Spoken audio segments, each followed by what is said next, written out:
At sa iba pang balita, operasyon laban sa iligal na pagmimina, pinaigting pa ng National Bureau of Investigation. Ang detalye sa ulat ni Noel Perfecto. Pinalawak panlalo ng National Bureau of Investigation ang kampanya nito kontra sa lahat ng klase ng illegal na mining operations sa bansa. Ito'y matapos na dalawang naglalakihang mga kumpanya ng dayuhang inchik na nagsasagawa ng illegal extraction ng mga minerals nang walang pahintulot mula sa Mines and Geosciences Bureau ng DNR.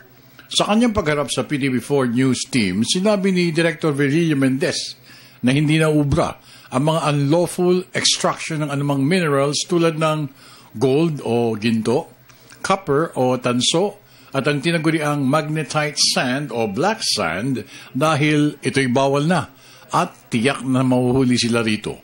This has been an ongoing instruction of the Secretary and the President that we have to go after these illegal miners. In fact, if you will recall last year, several mining activities even in Zamboanga del Sur. We reached as far as Zamboanga del Sur, Davao, Camarines, so almost everywhere.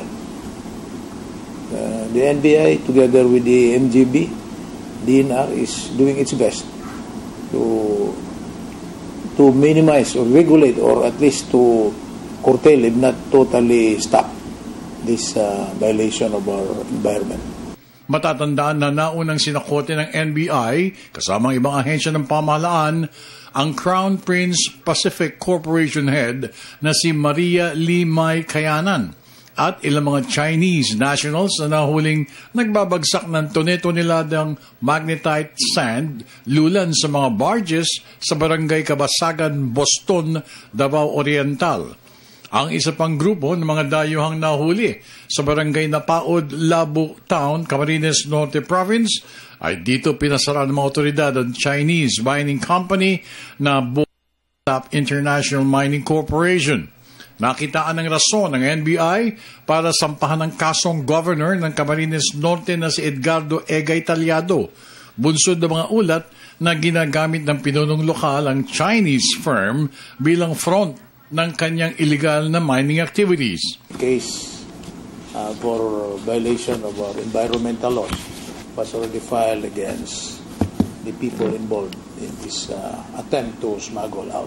Yes, not only our environment division, including our regional offices.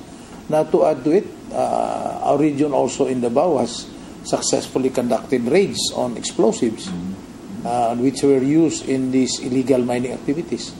Inahuhuli nila ito eh. This is a continuous effort of the NBI together with the AAP and some intelligence units of the PNP. Kasi ang bintahan ng mga explosives in Mindanao is so rampant and so open. Ipinagdiinan ni Mendez na mismo ang Pangulong Benigno Aquino III ang may atas na tigilan na ang lahat ng mga illegal na mining operations, small-scale man o operations, at wala silang sisinuhin sa kampanyang ito ng pamahalaan. Para sa Telebisyon ng Bayan, ako naman si Noel Perfecto.